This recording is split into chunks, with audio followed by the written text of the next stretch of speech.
The time is now for the second installment of the Dr. Bob Sports podcast. I am Tanner. I do the originating here at Dr. Bob Sports for our NFL and college basketball picks. And I am joined by Mr. Digital Media himself, Grant. How are we doing today?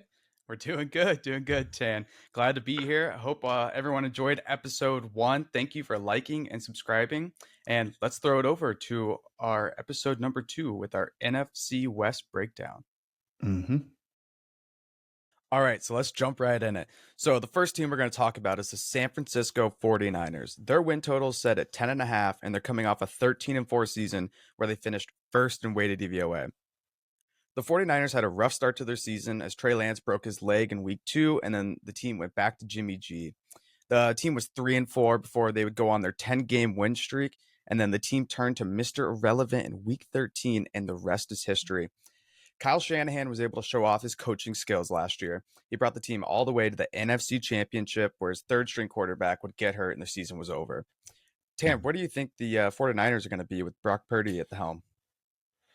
Yeah, I mean, it was crazy to see Purdy come in and give basically the same level of production as Jimmy Garoppolo has given them last year. Now, the trade for Christian McCaffrey had something to do with that as well. But just to put it in perspective, Jimmy Garoppolo averaged 0.24 EPA per play last year, and Purdy came in and gave them 0.2 EPA per play, which is significantly better than, some of those other backups that got thrown in the Kyle Shanahan offense, like we've seen in the past, like Nick Mullins.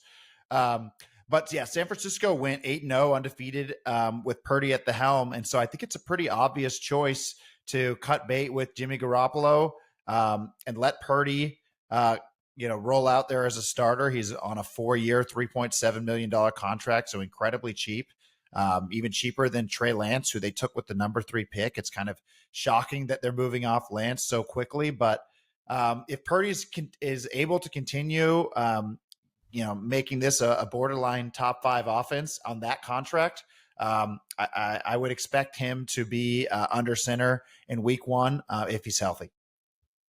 Yeah, it was kind of crazy to see them do that with Trey Lance. Hopefully, I'm a Trey Lance guy, so hopefully they go back to him for my fantasy. I think it's someone like the Buccaneers or Washington. I can't believe someone hasn't traded for him. I mean, he was the 3rd overall pick. Obviously everyone knew he was raw coming out of college, only got, 1 season of college starts under his belt. And we've only seen him get a few starts in the NFL. So how has everyone just decided that he's terrible now? You would think he would get a second shot somewhere. We saw this like with Josh Rosen being a 1st-round pick and the Cardinals moving off of him so quickly, but he had shown a clear track record of being bad, in his starts. Lance has not been bad. So are we just trusting that he just been terrible in 49ers practice and that's getting around the league? I just don't understand why Trey Lance isn't getting a shot anywhere. I get why the Niners are going with Purdy, but Lance, I mean, we're rolling out Baker Mayfield in Tampa Bay. Come on. I know, it just blows my mind. But when we look at the 49ers, we saw some change in the offensive line here. The first move they made was letting Brunskill and McGlinchey walk. How big of a loss is that going to be? Well, I think McGlinchey is going to be the bigger loss because that's going to force them to go with Colton McKivitz at right tackle. And McKivitz has only earned 446 snaps during his first 3 years in the league. So I think Shanahan hasn't trusted him to this point, and he'll probably be a noticeable downgrade from McGlinchey. That being said, I do think McGlinchey is a little overrated in general, and was surprised to see Denver pay him a 5-year, $87 million contract with $57 million guaranteed. PFF had McGlinchey ranked as the 44th out of 44th pass blocking tackle out of 56 qualifiers, and he led all tackles last year with 8 penalties. So McKivitz is probably worse because if he was better, then he would have started over McGlinchey last year. But McGlinchey is also himself below average, in my opinion. As far as the Brunskill guard loss that you talked about, Spencer Burford was already competing with him for snaps at right guard last year, and they signed John Feliciano to bring in there to compete for depth. So I basically think that's a wash, and I think they're getting a little bit worse at right tackle. Well, that doesn't sound too bad for the line. Uh, there's been some offseason talks about the team getting a lot more aggressive because they've kind of been one of the slower teams in the NFL. So I think that's going to be something that we need to monitor this year. But when we look Yeah, at the that could definitely play a role in terms of totals if they pick up the pace a little bit this year. what's this defense going to look like without D'Amico Ryans, and what can we expect with Steve Wilkes? Well, Wilkes has established his own style as a defensive coordinator in the NFL that isn't necessarily compatible with what Kyle Shanahan has used with his defensive coordinators going back to Robert Saleh and D'Amico. I mean, Wilkes has blitzed at top four rates in his last three different destinations as a defensive coordinator with the Panthers last year, Cardinals, and Browns. And Shanahan usually likes his defensive coordinators to sit back and cover three or quarters and let the pass rush win with the front four. So something's got to give here. Either Wilkes has decided that he's going to play Shanahan style, and kind of change his his blitzing package, and that's why Shanahan hired him. Or Shanahan has decided, Wilkes is the best name on the market, and I'm going to have my defense play a little bit differently than they have in the past. Yeah, you're saying that usually they bring a lot of blitz packages, but Shanahan's style is they kind of just sit back and they let their front four go at it. Mm-hmm. Does this have something to do with the 49ers having all these changes on the defensive front? Well, I mean, they are losing Amenahu and Ebukam on the edge, and those guys ranked second and third on the team in pressures last year. And the big addition that they're bringing in is Javon Hargrave, who's an interior defender, and he ranked second in pass rushing efficiency among defensive tackles last year. So that's going to be a pretty nasty pairing with Hargrave playing next to Eric Armstead on the interior. And now they arguably have more talent on the interior than they do on the edge because, they still have Nick Bosa there, but they're going to have to trust Drake Jackson, who they drafted in the second round last year, to make a leap, or they brought in Cleveland Farrell as insurance. And if you remember, he was the fourth overall pick in 2019, but has been a massive bust in his career so far, and the Raiders didn't re-sign him. So I do think that they have a hole on that opposite edge, on the other side of Nick Bosa, but on the interior, they're much stronger this year. So yeah, we could see the pressure packages definitely changing under Wilkes than what we've seen, what we've become accustomed to under Robert Saleh and D'Amico Ryans. We also saw Jimmy Ward leave for Houston. How is this going to change that defense? Well, Jimmy Ward lost his job to Talanoa Hufanga last year in training camp, but he'd been kind of a mainstay in the 49ers secondary, but Hufanga rightfully took it from him. And so then the 49ers basically said, Jimmy, if you want to get snaps for this team, you're going to have to play nickelback for us, which was out of position for Jimmy Ward. And it's not a surprise that once he became a free agent, he followed D'Amico Ryans to Houston. And I think presumably he'll move back to his natural safety position there. So what the Niners did, because now they had Ward playing nickelback and they need someone else, they signed Isaiah Oliver to play nickelback, and he allowed 1.17 yards per cover snap in the slot last year compared to Ward's 1.36. So if anything, Oliver's a more natural nickelback. He had slightly better production there last year. And he should be able to replace Jimmy Ward's production, who was playing out of position last year anyways. Yeah, I'm pretty excited to see this defense this next year. It's going to look a little different. But let's dive into the Seattle Seahawks. So the Seahawks win total is set at 8.5 following their 9-8 season, where they finished 15th in weighted DVOA. The team came into the 2022 season with low expectations, which was implied by their 5.5 win total. And it was the first year since 2012 that Russell Wilson was not their starting QB. Geno Smith, who was once the journeyman, has now become their solidified starter. And he brought the team to the playoffs last year, but they would fall short in that first round to the 49ers. So the Seahawks offense kind of came out of nowhere last year. Do you think they're going to be able to keep this up in 2023?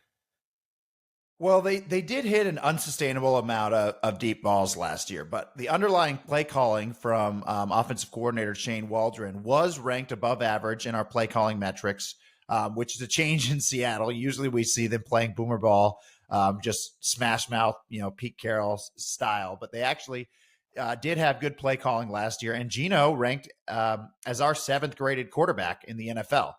Like you said, pretty much out of nowhere. We definitely did not expect that coming into the 2022 season. That said, I'm not sure Seattle can hold on. They finished. If we look at the where they were ranked in market last year, the market had their offense ranked 11th to end the season, and I'm not sure that they can sustain that because the league is going to be able to take away that deep ball success. The Seahawks were the only team in the NFL to hit on over half their passes of 20 plus yards, and league average was more like 36%. And I don't think that we think Geno is all of a sudden, better than Josh Allen and Patrick Mahomes at throwing 20 plus yard passes. So we have to assume that they're not going to hit on as many of those, no matter how good, Geno played last year. But, I think that they can challenge again to be an above average league offense, just with, the play calling being good. I think we can assume that Geno is a solid passer, and both starting tackles last year were rookies. And so, they should be expected to make a pretty decent leap into year two. Would you put a lot of that credit into Waldron? Because I know you think pretty highly of him. Yeah, I mean, I definitely think he's an above average play caller. Just to give a little bit of a history on Waldron, he was the passing game coordinator for that Rams team that made the Super Bowl with Jared Goff starting. And that team ran almost exclusively 11 personnel, which is 3 wide receivers on the field. And Seattle, to try and get some of those plays in the playbook for next year, drafted JSN in the first round. So now they basically have DK Metcalf, Tyler Lockett, and Jackson Smith and Jigba to play in the slot. So I think that this personnel set will be even more comfortable for Waldron to be calling the plays. And that pick indicates to me that they're going to be going with a playbook similar to what the Rams had in 2019. So when we look at the defense, they let go of Quentin Jefferson and they brought in Draymond Jones. Think this was a smart move? I think those are pretty similar players. Jefferson ranked 14th among interior defenders last season with 42 pressures, but Jones had 45 pressures in 4 fewer games. So Jones might be a little bit better, but Jones also benefited from a better pressure package, in my opinion, that Jiro Evero was running. So I think in general, those players are about equal talent, and they're getting about the same production. What about bringing back Bobby Wagner and letting Cody Barton walk? Yeah, that'll be an upgrade.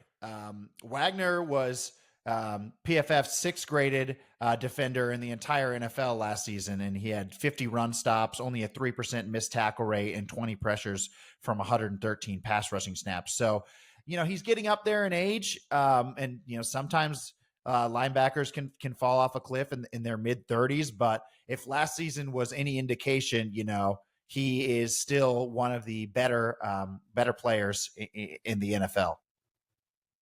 Yeah, I know, because he's getting a little older. He's 33 years old, so he's kind of on that slippery slope. I certainly don't expect him to grade as PFF's 6th best defender in the entire league, but I do think that he's probably a half point above a replacement level off-ball linebacker. So that'll be an upgrade because Cody Barton is pretty much a replacement level guy in the NFL.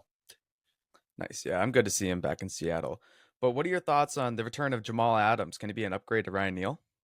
Yeah, so Adams got hurt last year, which forced the Seahawks to play Ryan Neal, who was good for them. But Jamal Adams, I think the conversation around him has gone a little bit too far after his 2021 season, and he did have a bad season there. He graded 61st in coverage grade out of only 65 qualifying safeties in 2021. But he did have multiple All-Pro seasons with the Jets, and I think he can get back to that level I think there's a decent chance he can get back to at least a Pro Bowl caliber level, which would be an upgrade on the production that Ryan Neal gave them last year. So we should see an upgrade at safety.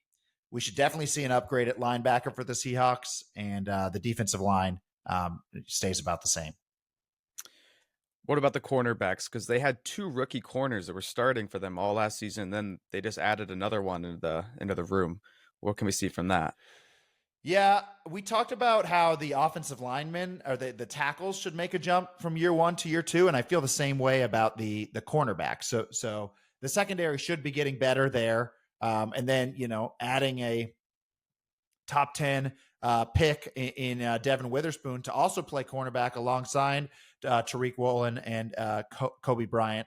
The secondary should be noticeably improved this year. I think, though, that last year the team might have been getting a little bit too much hype because of the surprise success of those rookies that they drafted in Woolen and Bryant. Last year, the team finished 26th in EPA per play. So, they're clearly better now, like we talked about, with the secondary getting better and them getting Wagner back. But, moving up from 26 to average is going to be quite the jump. So I still think we're going to start this defense a little bit below average. We'll start the offense a little bit above average, and that'll make Seattle basically the average team in the NFL that we're comparing everyone else against. All right, so let's dive into the most experimental team, the Los Angeles Rams. So the Rams win total is set at 6.5 after they went 5-12 and they finished 22nd in weighted DVOA. The Rams entered 2022 as the reigning Super Bowl champions, and they had a win total set at 10.5. The season was a complete disaster, but a lot of credit is due to a lot of injuries when they missed Stafford, Kupp, Donald missed games. So that didn't help them at all. But the Rams were only 3-3 before they dropped 6 straight games, and the team has lost some significant pieces going into 2023, and they've not really made any moves in free agency. Where do we even start with them, Tan? Yeah, this is going to be a massive reset year for the Rams, and I think your word experimental there is very apt. This is quite the experiment. So the Rams lose 7 of their top 8 in snaps on defense from last year, most notably Bobby Wagner, who we just talked about, who went back to Seattle, and 3-time All-Pro cornerback Jalen Ramsey, who finished 9th in coverage grade by PFF last year. So Grant just pulled up the depth chart. Let's play a game of who do you recognize on this defense outside of Aaron Donald, because it's basically all replacement level players. Donald might be the best defensive player in the history of the sport, but no one else on this defense has been drafted in the first or second round of the NFL. So that's going to be a crazy experiment. I wanted to basically talk about this team in terms of replacement level players, because I think that they only have 4 guys on the entire roster that are above replacement level. And you can look up and down it on the R-Lads page right now. Luckily, we have Houston from 2021 as an example of what a replacement level team in the NFL looks like. And that was Davis Mills' rookie year. And they were about 10 points worse than average in market for that entire season. I think that was a little bit high, but that's what the market had them. So let's say that a team of entirely replacement level players is 10 points worse than average.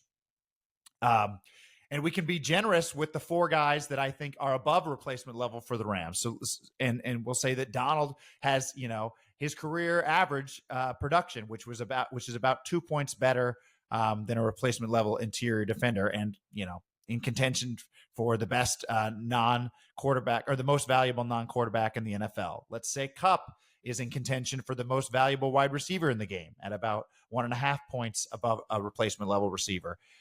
We know Stafford is worth about 3 to 4 points in market, because that's how much they adjusted when he went out last season. And I'll even give right tackle Rob Havenstein a 0.5 point of value above a replacement level right tackle. So you add all that up and from a -10 and those 4 guys, and I'd say that the absolute ceiling of this team is 2 points worse than average, which is where they're currently rated in market based off of the point spreads for the 2023 season. So I think that their current market rating is the absolute ceiling. And if any of those guys, Donald, Cup, Stafford, or Havenstein, has a year below what they've given, the last few seasons, um, this could really go poorly for the Rams, and they could be in contention for a top pick in this next year's draft, which wouldn't be crazy for them to even tank, because this is the first time the Rams owned their first round pick since 2016 when they selected Jared Goff.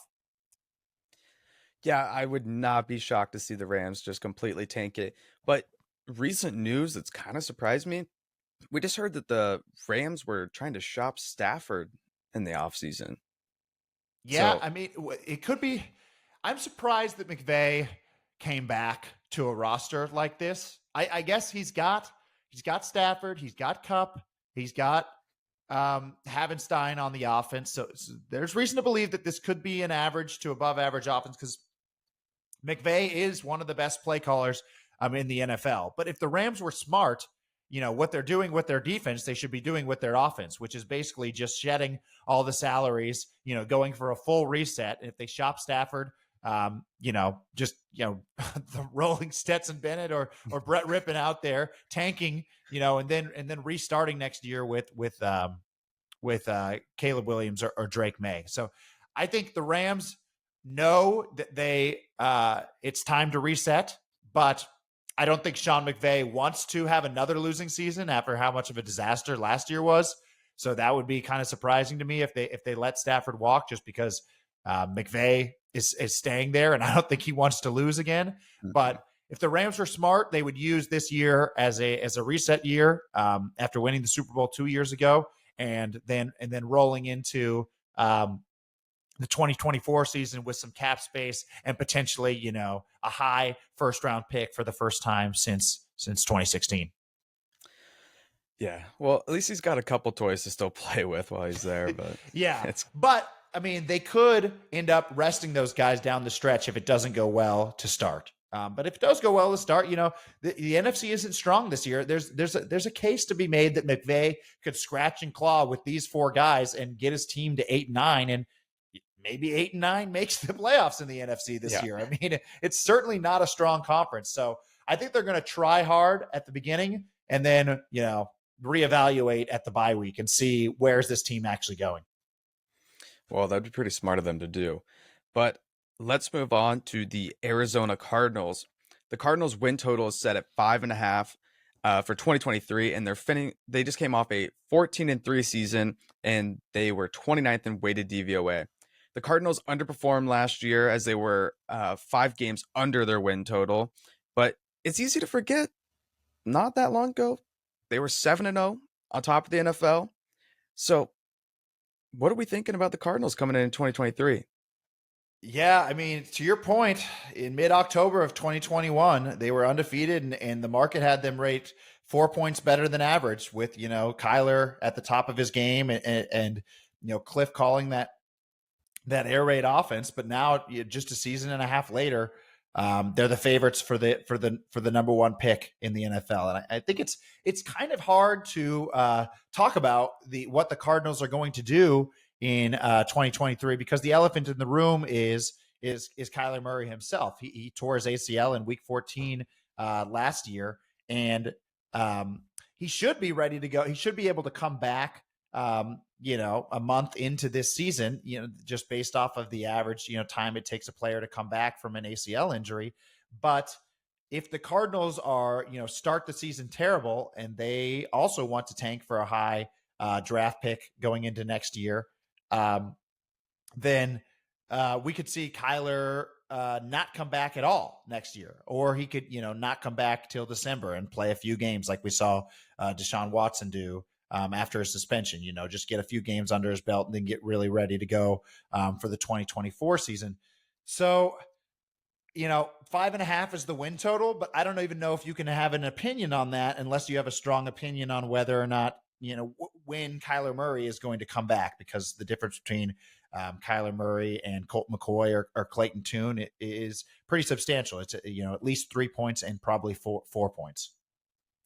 Yeah, I feel like a lot of people have pretty strong opinions on, oh, Kyler's not going to play all year, or Kyler's going to be back after the first month. So you're just playing the guessing game on that one. But the one thing we do know is that they lost J.J. Watt and some more on the defensive line. What do you think we're going to see from them this year? Yep. So J.J. Watt retired, and interior defender Zach Allen followed Vance Joseph to Denver. So that's 90 pressures on the defensive line out the door. They also lost starting cornerback Byron Murphy, and two-time All-Pro safety Buda Baker requested a trade. Now, Buda Baker has been showing up to minicamp, and it looks like the Cardinals plan on him playing for this season. But if they start poorly without Kyler, like we talked about, maybe they trade Buda Baker before the deadline. So I think the Cardinals know that they're going to be really bad this year. They didn't bring in any players in free agency of note, and Kyler's not going to be ready to go. They might be trading Buda Baker. So this defense with new head coach Jonathan Gannon is going to be way less talented than his defense was in Philly last year. So I'm certainly expecting them to be one of the worst defenses in the NFL, especially if they trade Buda Baker at the deadline. What do you think we're going to see from this offense? Because we lost Rodney Hudson. What are we going to see here? Hudson was one of the best centers in the NFL, but he didn't get a ton of snaps last year due to injury. But it looks like that they're going to go roll with Froholt at center, who surrendered 7 sacks and 6 starts for the Browns last year. So I think Froholt is worse than a replacement level center. He's probably one of the worst centers we saw get a significant amount of snaps in the league last year. The reason that they're bringing him over from Cleveland is because he has some experience with Drew Petzing, who Jonathan Gannon hired to be his offensive coordinator. And presumably Petzing, who's been Stefanski's right-hand man, is going to establish that, power running scheme that we've seen Stefanski run with Nick Chubb and Kareem Hunt these past few years. But I'm not really sure this is going to work without a powerful offensive line. Remember, most of this offensive line, you can look at it on the depth chart that Grant's pulled up here, is holdovers from Cliff Kingsbury's air raid scheme. So they drafted Paris Johnson in the first round. They bring in Froholt from Cleveland, but DJ Humphries, Wilkinson, and Hernandez, I'm just not sure that they're going to translate into what Cleveland was doing last year. So I'm not very optimistic about this offense, even if Kyler Murray comes back, just based off of the personnel doesn't quite match the scheme yet. And, it might take them a couple of years to get that match going. Yeah, it looks like they're in a couple year rebuild anyways. But do you like the hiring of Jonathan Gannon? Well, he's not my favorite coach from this hiring cycle. I think, Eagles fans were ragging on him in the last couple of years for not being creative enough defensively. But I actually, from play calling tendencies, I didn't mind what Gannon was doing. He was basically letting his front win. He's taking advantage of his solid cornerbacks on the outside, letting them handle a lot of the workload, and then trying to help his weak-ish linebackers as much as he could in the middle. So I think Gannon, people will call his team soft and giving up a lot of the stuff underneath, but I would say that that's just a typical bend but don't break scheme that is becoming pretty popular in the NFL in this modern era. So is Gannon a top 5 defensive play caller in the NFL? No. I also don't think he was worthy of a lot of the criticism that he's taken the last few years. That said, if he runs a passive scheme again, like he did in Philly, if he runs that with this personnel on this current Cardinals defense, it's going to go pretty poorly. But I don't think the Cardinals really care if it goes poorly this year.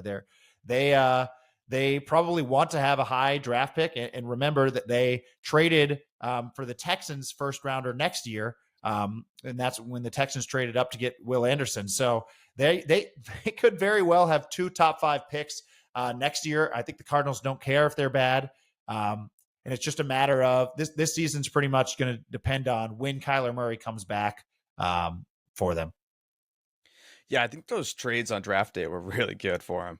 But yeah, I think they're ready to reset, and that's why I can't have an opinion on what they're going to do this season, because it requires having an opinion on how much they're going to try in the second half of the season. They could be, just as bad as those 2021 Texans we talked about in the Rams segment. If they really just tank and Kyler doesn't come back, this roster doesn't have hardly anything.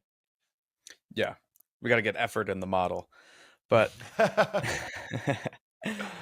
yeah. So I think before the season, we'll have the episode when we kind of get past training camp and all that, where we'll have the better idea of Kyler's return and where Hopkins and everything will be. We'll have a full episode on things that we learn from the preseason, and I'm sure we'll touch on the Cardinals quarterback situation in that episode, because right now I'm just throwing my hands up and saying I have no idea what's going to happen here in July, but in early September when we do that episode, hopefully we will have a better idea on this offense. Well, your honesty is appreciated. So, all right. Well, that's a wrap for our NFC West breakdown. So we're going to send it over to our interview with Bob for some college football talk. So you mentioned your in-season model and how it blends with the prior early in the year. Why do you think it's been so successful? I think the number one thing in college football, more than the NFL, obviously any model in college football, it's going to compensate for the schedule you faced. And you have to in college football. I mean, you can get away with not doing that as much in the NFL, but because teams play varying schedules, so it's pretty obvious why that's important. I think my methodology is better at adjusting for schedule strength. It's not just what's the overall strength of a team you face. I adjust. My model is made up of component ratings. Like I said, offensive run, offensive passing, interception, projected interception rates, defensive run, pass, etc. And I will compensate each component based on the offensive running will be based on a composite of the run defenses that you faced, weighted by how many times you ran against each particular defense. So you're gonna get compensated component ratings for every team. So everything will be normalized based on if you faced an average team, here's what your stats should look like. And the model itself is then it's a matchup model. So if you're a heavy running team and you run 70% of the time, and you're facing a overall average defense, but that overall average defense has a really good run defense, like I mentioned at Georgia Southern earlier. Georgia Southern had a terrible pass defense, but they had a really good run defense. If you're a strong running team and you're facing a team with a particularly relatively good run defense, you're not going to do as well against that team, most likely, as you would if they were average in both running and passing. So it's matchup oriented, which also helps. I basically project a box score and then use that box score to project a point differential and total points. The other thing that I do that I think is different than a lot of guys that run algorithms, and now it's back in the day my algorithm was just better. Back in the 2000s, my algorithm was just better than anyone else's. But now there's a lot of quantitative analysts, really smart guys who got some guys get out of the hedge fund business. They come into sports betting, and they're just they're really good at doing algorithms. And a lot of guys have an algorithm that's fairly similar to what I might come up with. But I think the extra work I put in makes the difference in that case, which is people adjust for injuries, but I do it, I think, with more position groups than a lot of people just adjust for quarterbacks. You know that in the NFL, like we adjust for everything in the NFL, right. Offensive linemen, everything gets adjusted for. We have a value on every single player in the league. Right. And that it's just, I think it's laziness that the market just adjusts for quarterbacks, maybe a half a point for an elite running back like McCaffrey or something like that, or maybe a half a point for an elite receiver, and they can often be worse. A defensive back can be worth more than that in the NFL. Depending. Yeah. Yeah. I mean, we definitely see the NFL market adjusting for cluster injuries. You'll see that reflected in the market, but just your run of the mill, right guard that's 0.4 points better than average. or better than replacement level, you're not going to see that reflected in the market. Yeah. So I think that has helped us certainly in the NFL, and it helps a lot in college. And I'm very good at adjusting for personnel changes, changes in lineup, changes in quarterbacks, et cetera. And we're also very good at that in college basketball. That's a big part of it. I do all the adjustment based on rotation adjustments and stuff like that. And that's important in college basketball too. But in college football, not only do I adjust for the current lineup of a team, but I also adjust for whether, let's say, you've had two quarterbacks on the team, and like Virginia was a good example a couple of years ago. Armstrong's 2 years ago in 21 was an all ACC caliber quarterback. The backup Yates was dreadfully bad. I think it was Yates. Oh, no, maybe that was Georgia Tech. Yeah, whatever. Virginia's backup was terrible, and so Notre Dame played the backup. And other teams were playing Armstrong. So I'm not only adjusting Virginia based on which quarterback they have, I'm adjusting the opponent. Every team that Virginia's played, I'm adjusting their opponent's defense based on which quarterback, how many pass plays were defended against each quarterback. In the compensation. That's by hand. I do this every week, and it is by hand. There's a few years ago when Notre Dame made the playoffs. That particular year, they had faced 6 versions of offenses that were significantly worse than their overall offensive rating. They faced Virginia without Armstrong.